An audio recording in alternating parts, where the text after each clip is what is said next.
महापुरुषों प्यार से कहिए धन निरंकार जी। सतगुरु माता सुदीक्षा सविंदर हरदेव जी महाराज की जय। साध संगत जी, ज्ञान कर्म में ढल जाए तो जीवन का श्रृंगार बने। कुछ भी बनो मुबारक है, पर पहले इंसान बनो। हर एक गुरसिक महात्मा आज इस संसार में ज्ञान लेकर के अपना मानव जन्म सुखद और सुंदर बना रहा है।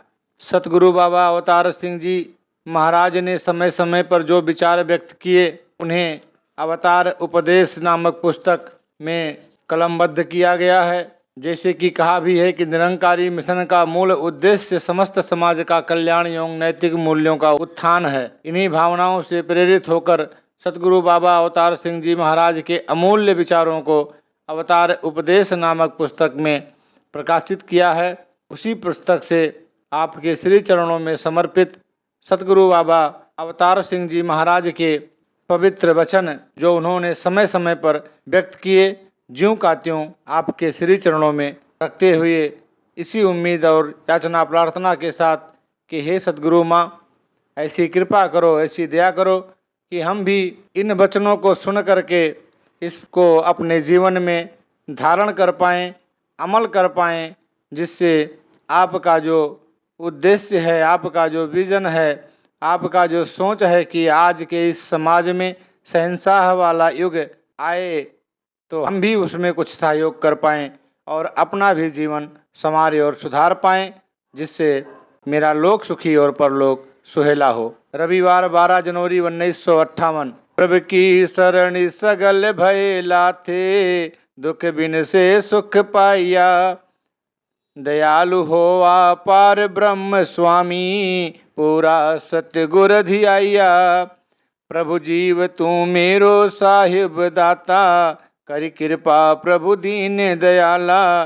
गुण गावों रंग राता, सतगुर नाम निधान दिड़ाइया। चिंता सगल विनाशी, करी कृपा अपनो कर लीना।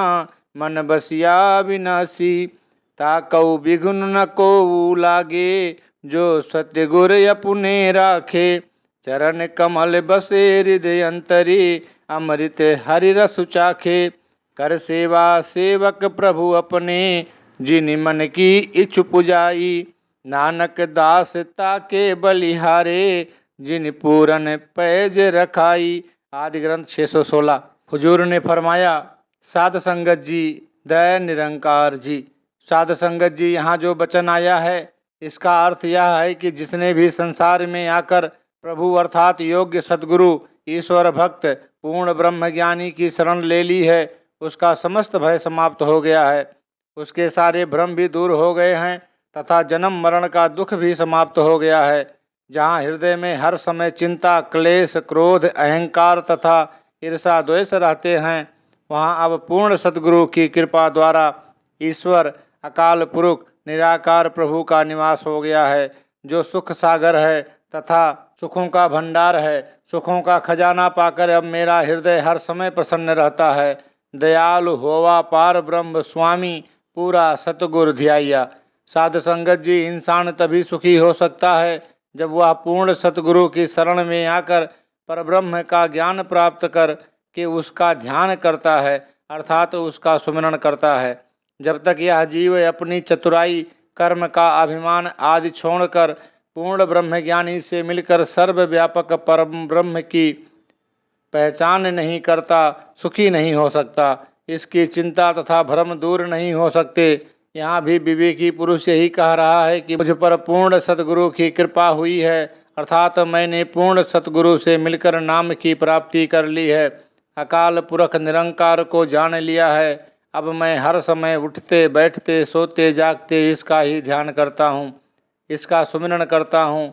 यह सब मेरे पार ब्रह्म स्वरूप पूर्ण सद्गुरु की कृपा है। प्रभु जियो तू मेरा साहिब दाता, करी कृपा प्रभु दीन दयाला। गुण गावहीं रंग राता।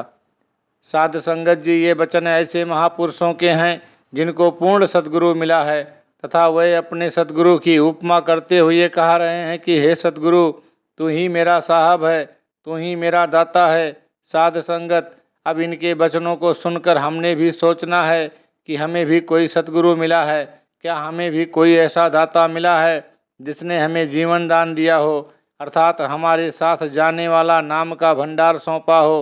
संसार में जो कुछ भी इन आँखों से देखा जाता है वह सब कुछ नाशवान है तथा आने जाने वाला है। केवल एक नाम धन अर्थात निराकार प्रभु का ज्ञान ही है जो प्रत्येक स्थान पर जीव की सहायता करता है। हमें भी पूर्ण सद्गुरु मिला है तो सच्चे धन की प्राप्ति हुई है तथा हमने भी इसी प्रकार कहना है कि हे मेरे सद्गुरुदेव, तू प्रभुता युक्त है, दीनों पर दया करता है, मैं भी दीन बनकर तेरी शरण में आया हूँ। अब मुझ पर यही कृपा करो कि मैं आपके गुणों का ही वर्णन करता रहूँ तथा दिए हुए नाम रूपी रंग में रंग जाऊँ और यह रंग कभी ना उतरे, क्योंकि यह बहुत सुखदाई है, इससे कोई दुख निकट नहीं आता। सतगुर नाम ध्यान दृढ़ाइया, चिंता सगल विनाशी। हम भी बड़े भाग्यवान हैं साध संगत, आज हमें भी पूर्ण सतगुरु मिला है जिसने नाम का भंडार दिया है। अब संसार की चिंता में, संसार के संशय में, ईर्षा अभिमान तथा क्लेश में नहीं फंसना है। इसका केवल एक ही उपाय है, आप जहाँ स्थिर हो गए हैं वहाँ से डामाडोल ना हो जाएं, यहीं पर स्थिर रहें जिससे चिंता निकट ही ना आए। सदा हरि का यश करो तथा प्रभु के सेवक ही बने रहो। कर कृपा अपनों कर लीना, मन बसिया अविनाशी। अर्थात सतगुरु ने मुझे अपना बनाकर अपनी शरण में ले लिया है, अपना दास बना लिया है तथा मेरे हृदय में इस अविनाशी प्रभु का निवास हो गया है। साध संगत जी, यह शब्द आपके जीवन के अनुसार है, इसके अनुसार ही आपका जीवन भी व्यतीत होता है, परंतु किसी वक्त भी इससे पीछे नहीं हटना है। कुछ समय पहले की बात है, एक बच्ची मेरे पास आई और कहने लगी, बाबा जी मेरा रोल नंबर अखबार में नहीं आया, मेरे मुख से सहज स्वभाव में ही निकल गया। बच्ची तू चिंता ना कर, गलती से कहीं कागज दब गए हैं जिस कारण तुम्हारा परिणाम नहीं आया, घबराने की कोई बात नहीं, सच्चा पातशाह ठीक करेगा। फिर वह कहने लगी कि मैं सोलन जाकर पता करूं। मैंने धैर्य देते हुए कहा कि बेफिक्र होकर घर बैठो, सब ठीक हो जाएगा। बच्ची ने कहा मैं पास हो जाऊंगी तो समझूंगी यह निराकार प्रभु ठीक है। मैंने कहा यह वचन गलत है, वापस ले लो। यदि पिता सूट सिलवा कर नहीं देता तो क्या वह पिता नहीं? हाँ, हम रोकर या मिन्नत करके कोई काम पिता से करवा लें तो कोई दोष नहीं। इस प्रकार उसे बहुत समझाया। रात को सोने से पहले उसके हृदय में यह ख्याल आया कि कितना अच्छा हो यदि मैं रात को स्वप्न में पास होने का परिणाम देखूं। निरंकार का हुक्म, सुबह 4 बजे स्वप्न में उसका भाई उसे आकर कहता है कि तेरा नाम आज अखबार में आ गया है, तू पास हो गई है। वह कहने लगी कहाँ है, मुझे दिखाओ। अखबार अपने हाथ में लेकर उसने देखा कि वह पास हो गई है। जैसे ही उसकी नींद खुली उसके हाथ खुले हुए थे। अब उसके मन में यह ख्याल आया कि यदि यह स्वप्न प्रत्यक्ष रूप में भी ठीक हो तो बहुत अच्छी बात है, निराकार प्रभु जो चाहे कर सकता है। इसी प्रकार जैसे कि उसने स्वप्न में देखा था, उसका भाई अखबार लेकर आया तथा कहने लगा कि बहन तू पास हो गई है। फिर वही बच्ची मेरे पास आकर कहती है, बाबा जी मैं पास हो गई हूँ, मेरा रोल नंबर अखबार में आज आया है। साथ संगत जी, हमने कभी भी डामाडोल नहीं होना, हमारे मन में बच्ची की तरह डौलायमान करने वाले विचार कभी नहीं आने चाहिए। यदि हम निरंकार के सेवक बन गए हैं तो अब सेवक ही बने रहें। जो कुछ भी निरंकार करता है उसमें हमारी भलाई ही होती है, क्योंकि निरंकार ने हमें अपना बना लिया है। ताकहूँ विघ्न न कोऊ लागे, जो सतगुर अपने राखे। अर्थात जिसकी रक्षा करने वाला सतगुरु है उसे कोई भी विघ्न नहीं लगता। जाको राखे साइया, मार सके ना कोई, बाल न बांका कर सके, चाहे सब जग बैरी होए। यह सेवकों का अपने सतगुरु के प्रति पूर्ण विश्वास होता है, जो कि वे हर काम सतगुरु का किया हुआ समझते हैं, अपना किया हुआ नहीं। साध संगत जी, आप सच्चाई के रास्ते पर चलने वाले हैं, झूठे लोगों के पीछे नहीं लगना। यदि कोई डर दिखाकर कहे कि मैं आपको नौकरी से निकाल दूंगा, आपका रोजगार बंद कर दूंगा, तब भी वह व्यक्ति को कुछ ना कहो। दिल में ऐसा ही ध्यान हो कि हे निराकार, यह सब तू ही कर रहा है। उस व्यक्ति की क्या हिम्मत है जो यह कह सके। निराकार पर विश्वास रखकर कहो कि यदि नौकरी छुड़ा देगा तो मेरा सतगुरु इससे भी अच्छी नौकरी दिला देगा, इससे भी अच्छा रोजगार मिल जाएगा। फिर निराकार भी जो आपका हृदय देख रहा है बहुत खुश होता है तथा तत्काल बिगड़े काम संवार देता है। आगे की पंक्ति इस प्रकार है, ध्यानपूर्वक सुने। चरण कमल बसे हृदय अंतर, अमृत हरि रस चाखे। साध संगत जी, यहाँ भी यही बात कही गई है कि जिस पूर्ण सतगुरु से मिलकर, पूर्ण ब्रह्मज्ञानी से मिलकर सतगुरु के वचनों द्वारा हृदय में प्रकाश पैदा कर लिया है, अर्थात हरि प्रभु का ज्ञान प्राप्त कर लिया है तथा अलौकिक आनंद को प्राप्त किया है, उसके हृदय में हर वक्त यही उमंग पैदा होती रहती है। कर सेवा सेवक प्रभु अपने, जिन मन की इच्छु पुजाई। मैं ऐसे प्रभुता युक्त सतगुरु का सेवक ही बना रहूं, सदैव ऐसे पूर्ण सतगुरु की सेवा करता रहूं जिन्होंने मेरी प्रभु की प्राप्ति की इच्छा को पूर्ण किया है। साध संगत जी, सेवक तो सभी होते हैं, परंतु देखिए आज सूरज मोहन जी अपनी कन्या के विवाह की खुशी में तथा माघी के समागम के शुभ अवसर पर सारी संगत का लंगर करा रहे हैं। कहने का अभिप्राय यह है कि निरंकार हमारे अंग संग है, वह सब कुछ जानता है कि क्या हम ऊपर से दिखावे मात्र के सेवक हैं या सच्चे। सच्चे सेवक निरंकार के हर हुक्म को सत्य सत्य कर मानते हैं। यदि मुझे कोई आकर कहता है कि बाबा जी कल आप हमारे घर आएं, तो मैं कहता हूं कि मैं पहुंच नहीं सकता और उसी दिन किसी और महापुरुष के घर चला जाता हूं। इससे वह तुरंत रुष्ट हो जाता है और कहता है, बाबा जी तो अमीर लोगों के हैं, भला हम गरीबों को कौन पूछता है। चाहे हम उस महापुरुष के घर कई बार गए हों तथा दूसरे के घर पहली बार ही जाने का अवसर हो। इन बातों से पता लग जाता है कि ये सच्चे सेवक हैं या दिखावे मात्र के। जिस वक्त हम कहीं और गए हुए हों, हमारी गैर हाजिरी में कई लोग संगत में नहीं आते। जैसे ही हम बाहर से आ जाते हैं तो हार लेकर दर्शन के लिए पहुंच जाते हैं। साध संगत जी, यदि आपने मुझे संसार के अन्य गुरु पीरों की तरह समझ रखा है तो आप भूल कर रहे हैं। केवल दिखावे से यह अंग संग रहने वाला निराकार प्रसन्न नहीं होता या केवल हृदय की प्रीति से ही प्रसन्न होता है। यहाँ भी सेवक सच्चे हृदय से याद करता है, यह प्रभु वहीं पहुँच जाता है। जिस प्रकार मर्दाना गुरु नानक साहब से पूछा करता था, बाबा जी आपका क्या प्रोग्राम है, कल कहाँ जाओगे। वे कह देते थे कि अमुक स्थान पर। अगले दिन मर्दाना कहता है कि बाबा जी आप तो कहते थे कि वहाँ जाएंगे, लेकिन आप यहाँ आ गए। इसका अभिप्राय यह है, साध संगत, जिस जगह पर सेवक सच्चे हृदय से याद करता है वहीं सतगुरु पहुँच जाते हैं। साध संगत जी, मुझे ऐसे बहुत से अवसर देखने में आए कि जहाँ मेरा ध्यान तक नहीं होता, कोई प्रोग्राम नहीं होता, निराकार प्रभु किसी न किसी बहाने ले जाता है। मुझे कई बार आश्चर्य भी होता है कि यहाँ तो आना ही नहीं था, परंतु बाद में जब वही महापुरुष कहता है कि बाबा जी हम तो अभी अभी आपको याद कर रहे थे। कई स्थानों पर यह भी देखने में आया कि जहाँ लोग दर्शनों के लिए पुकार कर रहे होते हैं, मैं अनजाने वहाँ पहुँच जाता हूँ। इसी बात से ही सच्चे सेवकों का अनुमान लगाया जा सकता है। जो दिखावे के लिए ऊपर से तो अपने आप को सेवक कहें, निरंकार कहें, परंतु गुरु की एक भी बात ना माने, वे वास्तव में अपने आप को हानि की ओर ले जा रहे हैं, पर उस हानि को वे महसूस नहीं कर रहे होते। साध संगत जी, मैं भी संसार में रह चुका हूँ। जिस समय कोई हंसते हुए मुख से आकर मुझे कहता है कि बाबा जी धन्यंकार, मैं भी ऊपर से ही दिखावे के लिए कह देता हूँ चिरंजीव रहो बेटा। वह चला जाए तो मेरे दिल से उसी समय उसका ध्यान चला जाता है, परंतु जो इसके विपरीत मुझे हृदय से याद करता है उस सेवक का हर समय ध्यान रहता है। साथ संगत, ये सब बातें आपकी भलाई के लिए हैं। मेरा कर्तव्य तो सत्य बात कह देना है, इसे मान लेना आपका काम है। यदि आप इन वचनों को मान लेंगे तो आपको कभी भी किसी प्रकार का भय नहीं लगेगा तथा प्रतिदिन आपकी श्रुति नाम रूपी रंग में रंगी जाएगी। यदि यह बात नहीं मानोगे तथा एक दूसरे से छल कपट तथा बैर विरोध रखेंगे, संतों से ईर्षा द्वेष करेंगे, तो जब तक संसार में रहेंगे स्वप्न में भी सुख नहीं देख सकेंगे।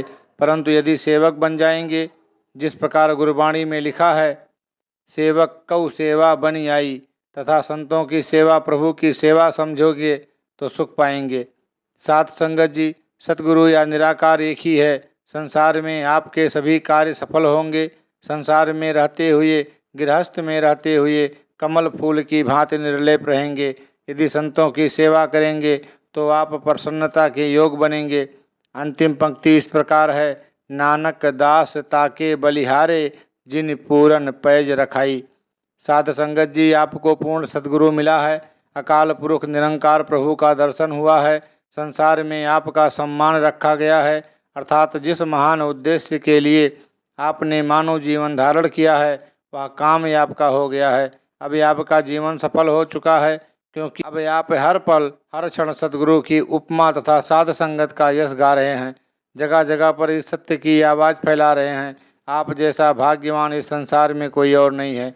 साध संगत जी, दया निरंकार जी। रविवार 16 फरवरी 1958।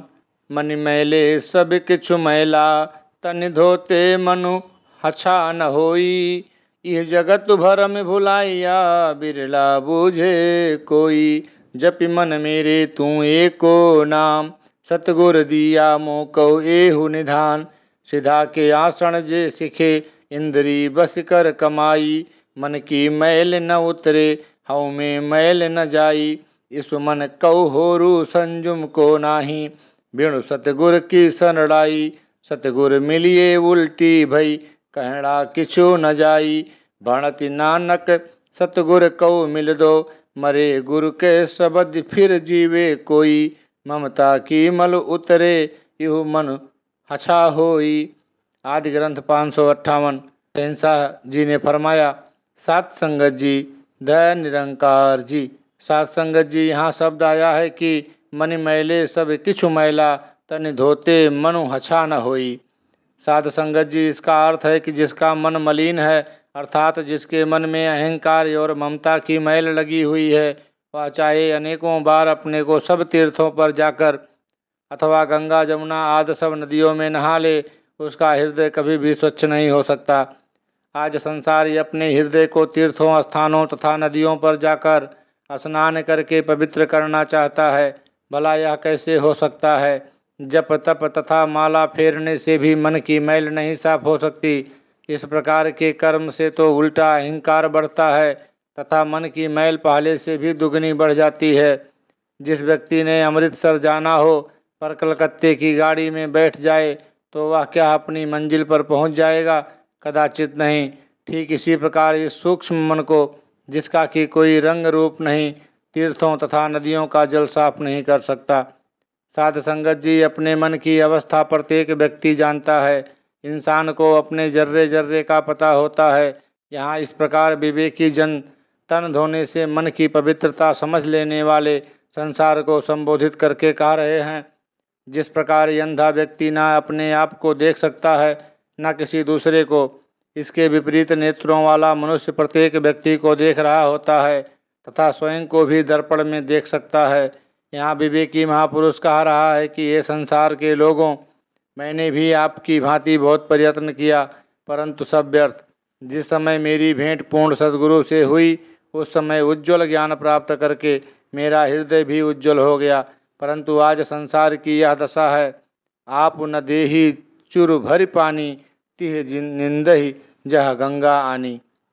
स्वयं तो हृदय को निर्मल नहीं कर सकता तथा ना ही इसका ढंग जानता है, पर दूसरों को कहता है कि माला फेरो, जप करो, तप करो, पाठ पूजा करो, तीर्थ स्नान करो, इसी तरह कहकर टाल देता है। भला उस महापुरुष से पूछा जाए कि तू काफ़ी देर से इस तरह के कर्म कांड करता रहा है, क्या तेरा हृदय स्वच्छ हो गया है?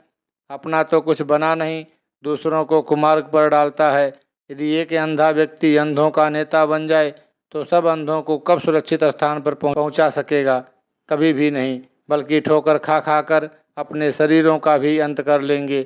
आज जिस महान आत्मा ने अनेक आत्माओं को निर्मल ज्ञान देकर मन की मैल उतारी है और सुखी कर दिया है, अभिमान और ममता का नाश करके सर्वव्यापी निराकार ईश्वर से जोड़ दिया है, उसके साथ संसार द्वेष करता है। आपस कऊ दीरघ कर जाने, औरन को लगमात। साध संगत जी, जिस समय अज्ञानता प्रबल हो जाती है उस समय अंधे का नाम पारखू रखा जाता है। आज संसार के पास कुछ नहीं सिवाय अभिमान के। यह दूसरों को भी अभिमान और मैल ही देगा। यह आजकल के गुरु पीरों की हालत है। भला मैल के साथ कोई कपड़ा साफ हो जाता है? कभी नहीं। पर आज के अगुआ अहंकार रूपी मैल देकर अपने शिष्यों को कह रहे हैं कि जाओ इसके साथ अपने मल को साफ करो। संसार में कितनी अज्ञानता और मूर्खता बढ़ रही है, या जितने भी कर्मकांड स्नान आदि हैं, इनसे अहंकार दूर नहीं होता, उल्टा और मैल बढ़ती है। अगली पंक्ति इस प्रकार है, यह जगत भरम भुलाइया बिरला बूझे कोई। साध संगत जी, यह बात बिल्कुल ठीक है। आज सारे का सारा संसार भ्रम बस होकर अज्ञानता में फंसा हुआ है, परंतु भाग्यवान वे लोग हैं जिन्होंने पूर्ण सद्गुरु के साथ मिलकर अपने मालिक अर्थात निरंकार प्रभु को जान लिया है। ऐसे बहुत कम लोग हुआ करते हैं। बाकी सारे संसार की यही हालत है कि काहुल पाहन पूज धरव सिर, काहुल लिंग गरे लटकायो, काहू लख्यो हरि आवाची दिशा मुँह, काहू पछा को शीस निवायो, को भूतान को पूजत हैं पशु, को मृतान को पूजन ध्यायो, कूर क्रिया उर्झो सब ही जग, श्री भगवान को भेद न पायो। कोई बुद्ध की पूजा करता है, कोई सूरज की, कोई पूरब की ओर सिर झुका रहा है तो कोई पश्चिम की ओर, और कई लोग कब्रों की पूजा कर रहे हैं। भाव यह है कि इस समय सारा संसार झूठे कर्मों अर्थात नाशवान वस्तुओं का उपासक बना हुआ है। जो वस्तु स्वयं नाशवान है वह दूसरे को अटल कैसे बनाएगी। आज मूर्खता व अज्ञानता की कोई सीमा नहीं रही। आज संसार के गुरु पीर जो नश्वर वस्तुओं का सहारा लिए हुए हैं, वे अपने शिष्यों को किस प्रकार अमर बना सकते हैं, यह कैसे संभव है। कागज की नाव में बैठकर आज का संसार पार होने की आशा लगाता है। साध संगत जी, मुझे तो संसार की अज्ञानता व मूर्खता देखकर हैरानी होती है। अगली पंक्ति इस प्रकार है, जप मन मेरे तू एको नाम, सतगुरु दिया मोको इहो निधान। महापुरुषों का कथन है कि यह है कि जो प्रभु निराकार अटल है, अजर है, अमर है, एक रस रहता है, हम उसे जाने। परंतु उसे कैसे जाने, उसके लिए कहा है कि पूर्ण ब्रह्मज्ञानी पूर्ण सतगुरु के द्वारा नाम रूपी खजाना प्राप्त करके इसको पाया जा सकता है। इस कथन में यही बात कही गई है, गुरु मिलिए हरि मेला होई। जब तक पूर्ण सतगुरु से मिलकर हम अकाल पुरख प्रभु निरंकार को नहीं जान लेते, तब तक छुटकारा नहीं हो सकता, चाहे हम कितनी कठोर से कठोर तपस्या भी कर लें। सिधा के आसन जे सिख इंद्री बस कर कमाई। लगभग 84 प्रकार के आसन माने जाते हैं। चाहे यह जीव 84 प्रकार के आसन लगाता रहे, इंद्रियों को बस में कर ले, तब भी मन की मैल न उतरे, हऊ में मैल न जाई। अर्थात जन्म जन्म की लगी हुई मन की मैल कभी नहीं उतरती। इस मन कऊ होर संयम को नाही, बिन सतगुरु की शरणाई। सिवाय सतगुरु की शरण में जाकर मन की मैल उतारने का और कोई उपाय नहीं है। सतगुरु मिलिए उल्टी भई, कहना किछ ना जाई। पूर्ण सतगुरु से मिल जाने से ही ध्यान में परिवर्तन आता है। मनुष्य कर्म धर्म के बंधनों से निकलकर परमात्मा को जान सकता है। जिस प्रकार मोहर लकड़ी के ऊपर उल्टे लगे होते हैं, पर जैसे ही उनको कागज पर लगाया जाता है वे अक्षर सीधे हो जाते हैं, इसी प्रकार मनुष्य के मस्तिष्क की रेखाएं उल्टी होती हैं, पर सतगुरु के चरणों में सुर झुकाते ही सब सीधी हो जाती हैं, अर्थात 84 का चक्कर समाप्त हो जाता है। अगली पंक्ति में इस प्रकार लिखा है, भणति नानक सतगुर कौ मिल दो मरे, गुरु के शब्द फिर जीवे कोई। जो सतगुरु के साथ मिल जाता है, पहले उसका अहंकार मर जाता है, फिर आत्मा कह उठती है, कबीर मेरा मुझ में किछु नहीं, जो किछु है सो तेरा, तेरा तुझको सौंपते किया लागे मेरा। जिस समय यह आत्मा पूर्ण सतगुरु के चरणों में आकर कह देती है कि हे सतगुरु, यह मन तन धन सब कुछ प्रभु का है और मैं इसका प्रयोग प्रभु का ही मानकर करूँगा, तो उसी समय इसका कायाकल्प हो जाता है। अंतिम पंक्ति इस प्रकार है, ममता की मल उतरे यूँ मनु हछा होई। आज संसार अनेक प्रकार के साधनों द्वारा मन को साफ करने का प्रयास करता है, इससे ना मन साफ होता है ना होगा। वेद पुराण इंजील ग्रंथ आदि सब कह रहे हैं कि जब तक मोह क्रोध और अभिमान की भावना नहीं छूटती तब तक मन साफ नहीं होता। साध संगत जी, मैं आपकी प्रशंसा कैसे कर सकता हूँ। आप महाभाग्यशाली हैं। आपने इस घोर कलयुग में जबकि अज्ञानता फैली हुई है, प्रभु को पा लिया है। मेरे पास आपका यश करने वाली जिह्वा नहीं है, अर्थात ये आपकी महिमा वर्णन से परे है। आपने पूर्ण सद्गुरु से मिलकर ज्ञान की प्राप्ति कर ली है। आप अटल प्रभु से जुड़ गए हैं। आपने ममता और अज्ञानता की मैल को उज्ज्वल ज्ञान से धो डाला है। इस समय जबकि सारा संसार नश्वर वस्तुओं की उपासना कर रहा है, आप रमे हुए राम की आराधना कर रहे हैं, इसकी वोट आपने ली है, इस प्रभु को आपने अपना सहारा मान लिया है। आज संसार के चारों वर्ण ईर्ष्या, द्वेष और अहंकार की अग्नि में जल रहे हैं। आप संत जन इन चारों वर्णों को मिला रहे हैं, जाति पाति के झगड़ों को मिटा रहे हैं और आपस में प्रेम भाव से रह रहे हैं। इस समय संसार में केवल आप जैसे संत, ऋषि और ज्ञानी ही हैं जो जाति पाति के भेदभाव को मिटा बैठे हैं। किसी के खाने पीने पहनने पर ईर्ष्या नहीं करते, हर हालत में निरंकार का शुक्र करते हैं। उठते बैठते सोते जागते खाते पीते एक तू ही निरंकार का सुमरण करते हैं। धन्य है आपका उज्जवल जीवन।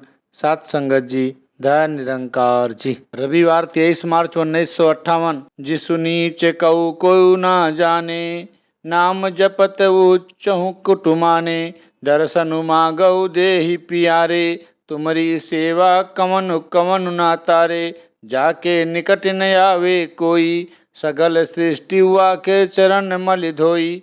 जो प्राणी काहू ना आवत काम, संत प्रसादिता को जपिए नाम। साध संग मन सोवत जागे, तब प्रभ नानक मीठे लागे। आदि ग्रंथ 386। हुजूर ने फरमाया, सात संगत जी, दया निरंकार जी। सात संगत जी, यहाँ वचन आया है कि जिस नीच कऊ को न जाने, नाम जपत वह चहु कुट माने।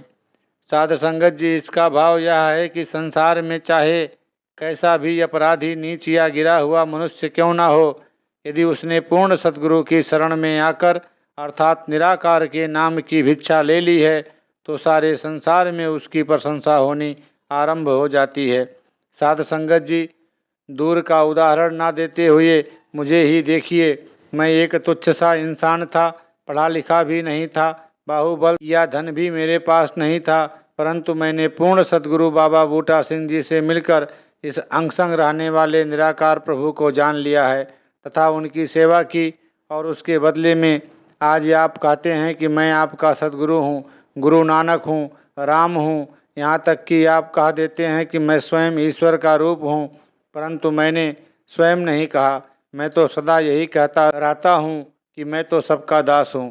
परंतु साध संगत, यह सब नाम की महिमा है कि संसार में जो इंसान एक कौड़ी का ना हो उसे प्रकट कर देना, जगह जगह उसकी जय जयकारें हो जानी। आज यह संसार भुलावे में पड़ गया है। वह समझता है ये निरंकारी लोग तो जो कुछ भी समझते हैं बाबा जी को ही समझते हैं। वास्तव में उनका भी दोष नहीं है, क्योंकि उनके पास नेत्र नहीं है। वे केवल आकार को अर्थात बाहरी बातों को ही देखते हैं। यदि गंभीरता पूर्वक देखा जाए तो यह निराकार प्रभु की ही लीला होती है कि किसी के घट में बैठकर संसार का उद्धार करना आरंभ कर देता है। साध संगत जी, प्राचीन इतिहास को देखें तो जितने भी पीर, पैगंबर, अवतार तथा विवेकी पुरुष हुए हैं, आज भी हमारे नेत्रों के समक्ष जगमगाते तारा मंडल के समान रोशन हैं। चाहे वे इतने विद्वान या धनवान नहीं थे। एक और रविदास तथा कबीर जी आदि छोटी छोटी जाति में से थे तथा दूसरी ओर संसार के छत्रधारी राजे महाराजे। परंतु उज्जवल कौन है? वे जिन्होंने नाम की प्राप्ति कर ली। आज भी साध संगत जिन्होंने पूर्ण सद्गुरु से मिलकर नाम को हृदय में निवास दिया, वे सद्गुरु के दरबार में स्वीकार हो रहे हैं। अगली पंक्ति इस प्रकार है, दर्शन मागऊ दे पियारे, तुम्हारी सेवा कमऊ कमऊ ना तारे। इसका भाव यह है कि जिस जिस मनुष्य ने भी पूर्ण सद्गुरु के दरबार में आकर नाम निरंकार को जान लिया है, भला वह कौन ऐसा रह गया है जिस जीव का इस भवसागर से पार उतारा ना हुआ हो। अर्थात सारे के सारे ही तर गए हैं, चाहे वे कितने ही अपराधी थे। अजामिल तथा गणिका को कौन नहीं जानता, परंतु पूर्ण सद्गुरु में यह विशेषता होती है कि गुण यौं गुण मेरा किछु न विचारिया, बखस लिया खिन माही। जिस प्रकार पानी में जो भी नहाता है, पानी की विशेषता होती है कि वह शीघ्र ही मैल को दूर कर देता है, ठीक इसी प्रकार पूर्ण सद्गुरु इस जीव के जन्म जन्म के पाप ज्ञान रूपी तेज से भस्म कर देता है। अगली पंक्ति इस प्रकार है, जाके निकट न आवे कोई, सगल सृष्टि हुआ के चरण मल धोई। पूर्ण सद्गुरु के दर्शन में इतनी शक्ति होती है कि जिसको लोग नीच समझते हैं, जिसकी परछाई से डरते हैं, उसकी पूजा होनी शुरू हो जाती है। लोग घृणा के स्थान पर उसे प्यार करना आरंभ कर देते हैं। आज भीलनी का उदाहरण हमारे सामने है। एक ओर तो वह नीच जाति की कुरूप, अशिक्षित तथा गुणहीन थी। इसके विपरीत दूसरी ओर उस समय के बड़े बड़े ऋषियों को भी उसके पैर धोकर पंपासर में डालने पड़े, तभी पंपासर का गंदा जल पीने योग्य हुआ। हालांकि जिस समय श्री रामचंद्र जी उसकी कुटिया में गए, उसने चखे हुए बेर उनके सामने रख दिए। उसमें इतनी भी सुध बुध नहीं थी। साध संगत जी, पूर्ण सद्गुरु के पास ऐसा नाम रूपी धन होता है जो वह अपने सेवक को देता है। उस धन को प्राप्त करके शिष्य की भी जय जयकार होनी आरंभ हो जाती है। जिस प्रकार बहुत सी खाली बोरियां पड़ी हों, उन्हें कोई भी नहीं पूछता, परंतु एक चीनी की भरी हुई बोरी का कितना ध्यान रखा जाता है। इससे परिणाम निकलता है कि चीनी जिस वक्त भी बोरी में आई, उसी समय से हमने उसका ध्यान रखना शुरू कर दिया। इसी प्रकार जब सेवक के हृदय में नाम दृढ़ हुआ, निरंकार ने उसकी प्रशंसा करवानी शुरू कर दी। साथ संगत जी, मेरे जैसे संसार में कई अवतार सिंह हैं जिनको कोई पूछता तक नहीं, परंतु आप सेवा करते हैं, बार बार न्यौछावर जाते हैं। यह क्या सब नाम की ही महिमा नहीं है? अगली पंक्ति इस प्रकार है, जो प्राणी काहू न यावत काम, संत प्रसाद ताको जपिए नाम। साध संगत जी, जिस व्यक्ति को सब लोग कह दें कि अमुक व्यक्ति तो बिल्कुल निकम्मा है, उसे कोई अकल नहीं है, समझ नहीं है, पर साध संगत जी, यदि उस पर संत ने कृपा करके नाम रूपी भंडारा दे दिया है, तो ऐसे व्यक्ति के माध्यम से संसार का उद्धार हो सकता है। आज संसार कहता है कि उस अवतार सिंह को तो टूटा हुआ तांगा भी नसीब नहीं होता था। आज तो उसकी कितनी कारें हैं, कोठियां हैं। यहीं तक नहीं, लोग कहते हैं कि अवतार सिंह के शिष्य कहते हैं कि हमारे सतगुरु की शरण में आए बिना किसी का भी उद्धार नहीं हो सकता। साध संगत जी, यह है भी ठीक, क्योंकि हर व्यक्ति की अपनी अपनी दृष्टि होती है। प्रत्येक व्यक्ति किसी वस्तु को अपनी दृष्टिकोण से देखता है। जिस प्रकार गुरबाणी में भी लिखा है, सतगुर नो सबको वेखदा, जेता जगत संसार, डिठे मुकति ना होवई, जिचरू शब्द न करे विचार। इसका अर्थ यह है कि संसार पूर्ण सतगुरु को देखता तो है, परंतु देखने मात्र से ही गति नहीं हो सकती। गति तभी हो सकती है जब सतगुरु की शरण में आकर निराकार का ज्ञान प्राप्त किया जाए। साध संगत जी, इतिहास इसका साक्षी है कि जिस जिस पर साधु जनों की कृपा हुई, वही इस भवसागर से पार हो गया, चाहे वह कितना अवगुणहार क्यों ना हो। अभिमान तथा चतुराई को छोड़कर केवल एक बार सिर झुकाकर निराकार के नाम का ज्ञान प्राप्त करके अपना बेड़ा पार कर सकता है। अंतिम पंक्ति इस प्रकार है, साध संग मन सोवत जागे, तब प्रभ नानक मीठा लागे। साध संगत जी, यह मन अज्ञानता तथा अभिमान की नींद सोया हुआ होता है। साधु जन या पूर्ण विवेकी जन की संगत करने से यह जागृत हो जाता है। वैसे तो संसार में अनेक प्रकार की संगतें हैं। काहू की संगत मिल जीवन मुक्त होई, काहू की संगत मिल जमपुर जात है, परंतु एक साधु की ही संगत होती है जो जीवन का कल्याण कर देती है। आज संसार में अनेक प्रकार के नीले वस्त्रों में चोर घूम रहे हैं, परंतु साधु की यह निशानी है, साधु के संग बुझे प्रभु नेरा, साध संग सब होत निबेरा। ग्रंथों तथा वेदों पुराणों में साधु की संगत को सबसे ऊंचा कहा गया है, क्योंकि पूर्ण साधु के मिलाप से जन्म मरण का भय समाप्त हो जाता है। जन्म मरण के मिटे अंदेशे, साधु के पूर्ण उपदेशे। साध संगत जी, मैं क्या कहूँ कि आप कितने भाग्यशाली हैं, क्योंकि आपने पूर्ण साधु से मिलकर अपना जीवन सफल कर लिया है तथा सदा के लिए अपने सोए हुए मन को जगा लिया है। साध संगत जी, दया निरंकार जी। शनिवार 12 अप्रैल 1958। काहू दीने पाट पटंबर, काहू पलग निवारा, काहू गरी गोदारी नाही, काहू खान परारा। अहि रख बादू न कीजे रे मन, सिरकुत कर कर लीजे रे मन। कुम्हारे एक जो माटी गूंथी, बहुविध बानी लाई, काहू मही मोती मुक्ता हल, काहू व्याधि लगाई। सुमहि धनु राखन कौ दिया, मुगुद कहे धनु मेरा। जम का दंड मुंड महि लागे, खिन महि करे निबेरा। हरिजन उत्तम भगत सदावे, आगिया मन सुख पाई। ज्योतिष भावे सत्य कर माने, भाड़ा मन निबसाई। कहें कबीर सुनहु रे संतहूँ, मेरी मेरी झूठी, चिरगट फारी चटारा ले गई, तरी तगारी छूटी। आदि ग्रंथ 479। साध संगत जी, ध निरंकार जी, काहू दीने पाठ पटंबर, काहू पलक निवारा। शहनशाह जी ने फरमाया, साध संगत जी, यह शब्द कबीर जी का है। उनके पास एक संसारी व्यक्ति आकर कहता है, कबीर जी आपका प्रभु अच्छा है, यह अच्छा न्यायकारी है कि किसी को तो इस प्रभु ने बहुत सुंदर वस्त्र तथा भोजन आदि दिए हैं, तथा किसी के पास कुछ भी नहीं। काहू गरी गोदरी नाही, काहू खान परारा। कोई इतना निर्धन है कि उसके पास ना खाने के लिए है, ना पीने के लिए, तथा ना कुछ पहनने के लिए। यहाँ तक कि टूटी हुई झोपड़ी भी बेचारे गरीब को नहीं मिलती। यह आपके प्रभु का अच्छा न्याय है। ऐसे पुरुषों को कबीर जी कहते हैं, अहिरख बाद न कीजिए रे मन, सुकृत कर लीजिए रे मन। हे मित्र, ईर्षा न कर, हर समय इस अकाल पुरख निराकार राम का धन्यवाद कर, क्योंकि इसने तुझे मनुष्य जन्म दिया है। तेरी सुंदर आँखें, हाथ पैर, कान, नाक आदि शरीर के अंग बनाए हैं। साध संगत जी, संसारी व्यक्ति सदा ही भक्तों, संत जनों तथा ईश्वरीय अवतारों पर नुक्ताचीनी करते आए हैं, तब भी किसी प्रकार की कमी नहीं छोड़ी। और अब भी कहते हैं, वह कारों में क्यों घूमता है, सुंदर वस्त्र क्यों पहनता है, स्वादिष्ट भोजन क्यों करता है। उन मूर्खों से जाकर कोई पूछे कि क्यों ब्रह्मज्ञानी संसार में भूखे तथा प्यासे मरने के लिए आए हैं।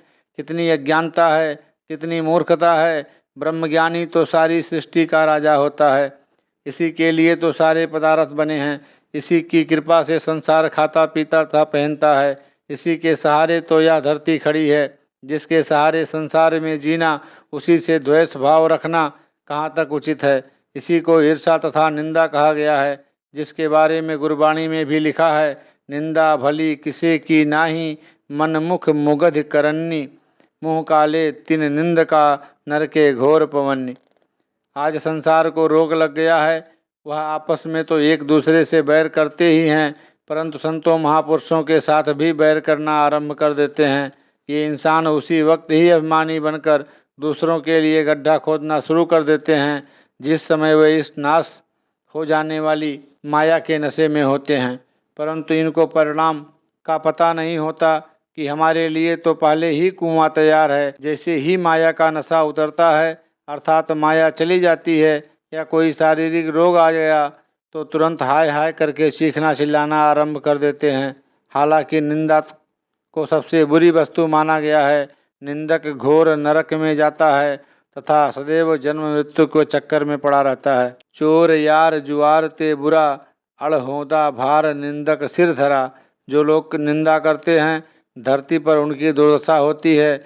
कबीर जी संसारी व्यक्ति को उत्तर देते हुए कहते हैं, कुम्हारे एकजु माटी गूंथी, बहु विधि बानी लाई। कुम्हार अर्थात संसार की रचना करने वाला अकाल पुरुष निरंकार तो एक है। इसी ने रंग रंग के आदमी बनाए, वस्तुएं बनाई हैं। किसके साथ? 5 तत्वों से। जिस प्रकार बर्तन बनाने वाला कुम्हार एक ही मिट्टी से अनेक प्रकार के बर्तन बनाता है, घड़ा, प्याली, मटका आदि, इसी प्रकार 5 तत्वों से इसने भांति भांति के आदमी बनाए हैं। जिस प्रकार कुम्हार का कोई दोष नहीं होता, एक ही किस्म की मिट्टी से सारे बर्तन बनाता है, इसी प्रकार सृजनहार ने सबको एक जैसा 5 तत्वों से बनाया है। परंतु ईर्षावादी लोग, मायाधारी लोग इन पर टीका टिप्पणी करते हैं। बर्तन तो एक से होते हैं, परंतु उसमें वस्तुएं अलग अलग होती हैं। काहू मही मोती मुक्ता हल, काहू व्याधि लगाई। किसी में तो मोती हीरे लाल तथा जवाहरात पड़े हुए हैं, और किसी में विष्ठा मलमूत्र आदि गंदी वस्तुएं। इसमें बर्तन का कोई दोष नहीं, केवल संगति का प्रभाव है। आकाश से बूंद गिरती है तो वह निर्मल ही होती है। यदि वह सीप में गिर गई तो मोती बन गई, केले में पड़ गई तो कपूर, यदि गर्म तवे पर गिर गई तो भस्म हो गई, और यदि विष्ठा आदि में पड़ गई तो गंदगी में पड़कर गंदगी हो गई। परंतु बूंद का निजी स्वरूप तो स्वच्छ तथा निर्मल था। ठीक इसी प्रकार 5 तत्व एक समान है, इनका दोष नहीं, परंतु इन 5 तत्व स्वरूपी बर्तन में मनुष्य जन्म में जो वस्तु पड़ी हुई है, उसी के अनुसार उसे पुकारा जाएगा। जो हर समय निंदा करता है, प्रभु को भूला हुआ है, उसे साकत कहा जाता है। जो पूर्ण सद्गुरु से मिलकर प्रभु को जानता है, उसे ब्रह्मज्ञानी कहा जाता है, तथा उसके ही वचन अनमोल हैं। उत्तम सलोघ साघ के वचन, अमुलीक लाल यही रतन, सुनत कमावत होत उधार, आप तरे लोकहु निस्तार। ऐसे 5 तत्व रूपी बर्तन में अर्थात पूरे सदगुरु के घट में अनमोल रत्न हैं। ब्रह्म ज्ञान होता है जिसकी कीमत पाई नहीं जा सकती, जिसके चरणों में जाने से कोई भी इस भवसागर से पार हो सकता है। साथ ही यह भी पता लग जाता है कि संसार मिथ्या है। मायाधारी को समझाते हुए कबीर जी इस प्रकार कहते हैं, सुमहि धनु राखन कौ दिया, मुगध कहे धनु मेरा। हे मायाधारी जीव, तू क्यों इस पर झूठा अभिमान करता है? या तो वस्तु ही झूठी है, क्योंकि साध संगत ये स्त्री पुत्र मकान आदि जो सब धन हैं तथा ये सत वस्तुएं निराकार प्रभु ने प्रयोग करने के लिए दी हुए, परंतु भ्रम का मारा हुआ यह इंसान इन सबको अपना ही मान लेता है तथा धन को जोड़ जोड़ कर रखता है। इसकी यह हालत ठीक उसी प्रकार है जैसे किसी के पास कोई वस्तु अमानत के रूप में रख दी जाए और वह उसे अपनी समझ ले तथा उस पर अभिमान करे, या मालिक अपनी अमानत वापस मांगे और वह ना दे, तो हम उसे क्या कहेंगे? अमानत में खयानत करने वाला महामूर्ख। इसी प्रकार यदि कंजूस व्यक्ति के पास धन है तो वह स्वयं तो उससे कोई लाभ नहीं उठाएगा, वह उसे संभाल कर रखेगा। इस प्रकार चौकीदारों की तरह उस धन की रखवाली ही करता है। जम का दंड मुंड महि लागे, खिन महि करे निबेरा। साध संगत जी, अभी यम तो दूर ही रहे, पाकिस्तान का ही नज़ारा देख लीजिए। जो लोग कहते थे कि हमारा बाल भी बांका हो जाए तो हम क्या का क्या कर दिखाएंगे, परंतु उस भयानक समय में स्वयं अपने बाल काटे ताकि वे मुसलमान दिखाई दें और मौत से बच जाएं। उस समय उनका धर्म कहाँ गया, चोटी आदि कहाँ गई? यदि पूर्ण सिख थे तो उन्होंने ऐसा क्यों किया? परंतु जिस समय मृत्यु ही सिर पर आ गई तो उनका सारा अभिमान टूट गया। इसके विपरीत हरि भक्त किस प्रकार के होते हैं, उनके विषय में भी कबीर जी अगली पंक्ति में इस प्रकार कहते हैं, हरिजन उत्तम भगत सदावे, आगिया मन सुख पाई। जो हरि के भक्त होते हैं वे संसार के जीवों से उत्तम होते हैं, श्रेष्ठ होते हैं।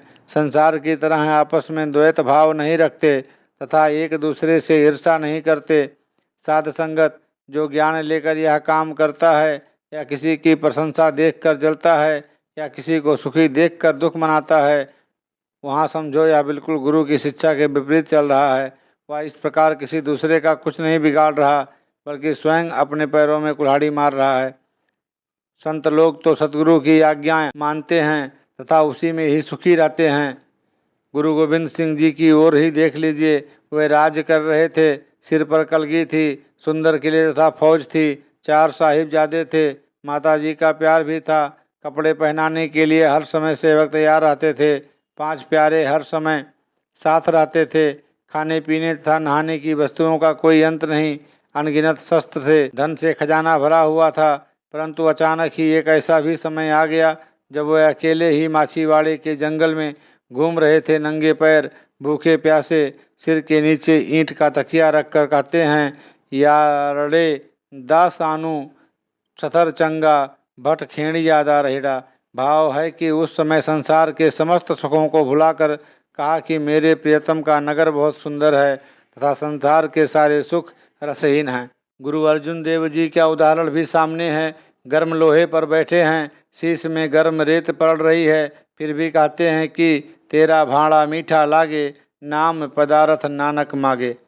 भक्तों ने कभी नहीं कहा कि बहुत दुख आ गया है, बहुत मुसीबत आ गई है। जिस प्रकार सेना के जवान हर समय सरकार की आज्ञा अनुसार काम करते हैं, हर समय काम के लिए तैयार रहते हैं, भक्तजन इस प्रकार हर समय सतगुरु के हुक्म में ही प्रसन्न रहते हैं। ज्योतिष भावे सतिकर माणे, भाड़ा मनि बसाई। जिस प्रकार भी सतगुरु को अच्छा लगता है वही काम करते हैं तथा अपने सतगुरु की आज्ञा को सत्य सत्य कर मानते हैं, हर समय प्रभु के हुक्म में रहते हैं, संसार की झूठी माया में नहीं फंसते, बल्कि कमल फूल की भांति निर्लेप रहते हैं। साथ संगत जी, अगली पंक्ति में इस प्रकार है, कहें कबीर सुनहु रे संतों, मेरी मेरी झूठी। जो संत लोग होते हैं वे मेरी मेरी करने वालों को तथा संसार को झूठ समझते हैं, क्योंकि उन्होंने पूर्ण सद्गुरु से मिलकर निराकार प्रभु को जान लिया है। हर समय इसी का ध्यान करते हैं, इसी का सुमिरन करते हैं, परंतु संसार की क्या दशा है। चिरगट फारी चटारा लय गइयो तरी तागरी छूटी। जिस प्रकार बिल्ला पिंजरे को तोड़ तोते को निकाल कर ले जाता है पर उसकी चूरी इत्यादि वहीं रह जाती है, ठीक इसी प्रकार यमदूत रूपी बिल्ला इन पंच तत्वों के शरीर में रह रहे पक्षी को निकाल कर ले जाता है तथा उस समय सब वस्तुएं वहीं रह जाती हैं, हाथ मलने के सिवाय कुछ नहीं रह जाता। साध संगत जी, इस शब्द में यही कहा गया है कि जो भी मिथ्या आज स्थिर संसारी वस्तुओं में फंसे हुए हैं उनकी दुर्दशा होगी, उन पर बड़ा भारी जन्म मृत्यु का दुख है। परंतु जिन्होंने पूर्ण सद्गुरु से मिलकर अंग संग रहने वाले प्रभु ईश्वर अकाल पुरुष निराकार को जान लिया है उसका जन्म मरण समाप्त हो गया है। जन्म मरण के मिटे आदेश से साधु के पूर्ण उपदेश से संसार में रहते हुए भी सदा के लिए सुखी हो गए। साध संगत वेद शास्त्र धार्मिक ग्रंथों में आप संत महापुरुषों की ही प्रशंसा लिखी है, क्योंकि आप अपने निरंकार प्रभु को अंग संग जानकर अपना जन्म सफल कर चुके हैं तथा आज कोने कोने में सत्य की आवाज़ दे रहे हैं। आप जैसा भाग्यशाली संसार में और कोई नहीं। साध संगत जी, दया निरंकार जी। बुधवार 21 मई 1958। बिसरु नाहि प्रभु दीन दयाला, तेरी शरण पूरन कृपाला। जहाँ चितया वहीं सो थानु सुहावा, जितु बेला बिसरहिता लागे हावा।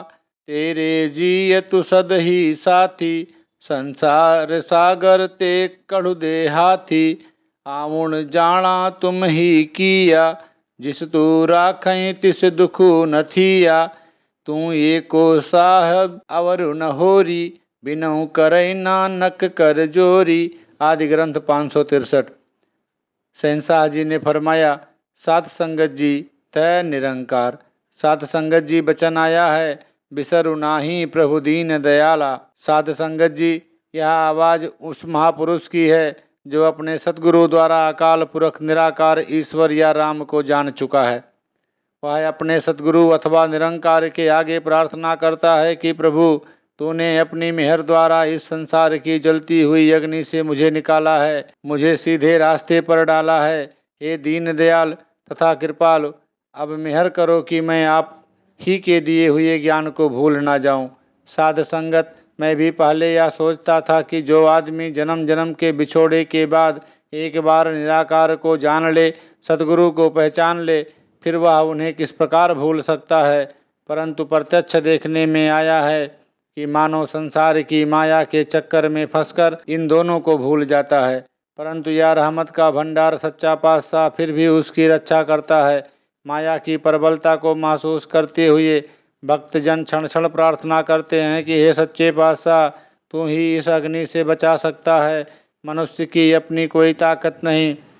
मनुष्य भूलता उस समय है जब वह अपने आप को कुछ समझता है। इसीलिए मैं आपके आगे प्रार्थना करता हूँ कि भूल कर भी अपने आप को कुछ समझ ना बैठें।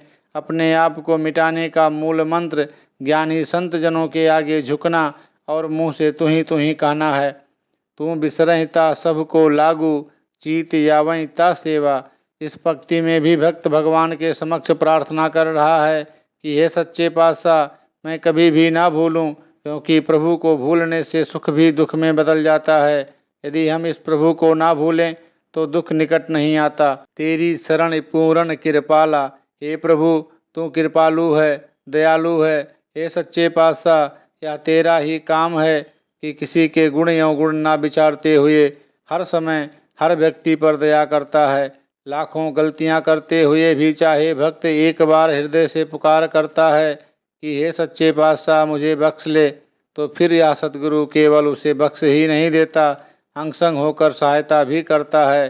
पर आज का संसार ये अपनी भूल को कभी नहीं मानता, उल्टा अपनी भूलों का दोष प्रभु को देता है। इसीलिए संसार दिन प्रतिदिन दुखी हो रहा है। साध संगत, इसीलिए मैं बार बार कहता हूँ कि निराकार प्रभु अंतर्यामी कभी भी भूल नहीं करता। यह भूल है, इंसान आदि से भूलता आ रहा है और क्षण क्षण इससे भूल होती है, फिर भी बख्शवा लेता है। इसी से यह सुखी रहता है। जीवन मुक्ति सतगुरु के द्वार पर झूंगे के समान है। मैं कहता हूँ कि जो सच्चा भक्त एक बार भी किसी संत जन को प्रेम से बोलता है और दर्शन करता है, उसका संसार से बेड़ा पार हो जाता है। जे को जी कहे हरिजन को, ताको जम की तलब न कोई। अगली पंक्ति में कहा है, जह चित यावहीं सो थानु सुहावा, कि जिस स्थान पर सतगुरु आ जाए वही स्थान शोभायमान हो जाता है।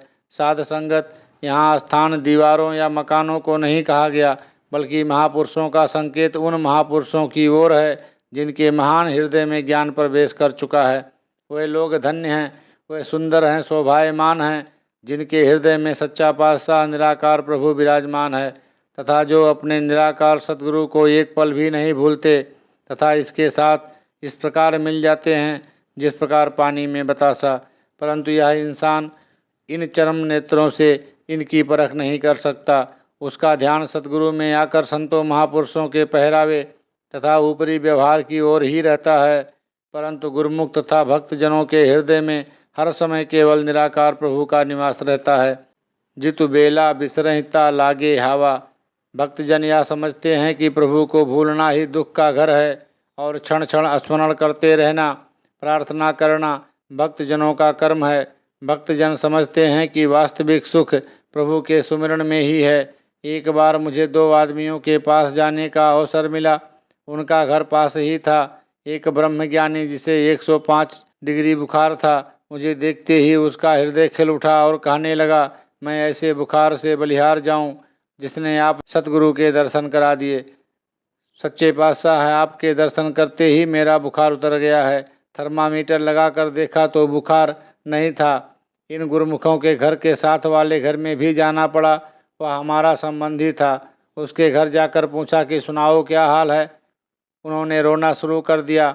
बाबा जी बड़ी तकलीफ़ है, आज 10 दिन हो गए हैं बुखार चढ़ा हुआ है। मैंने समझाते हुए कहा घबराओ नहीं, सच्चा पातशाह आराम देगा। दूसरे दिन पता चला कि उनका बुखार भी उतर गया है। यह नज़ारा देखकर दिल बहुत प्रसन्न हुआ।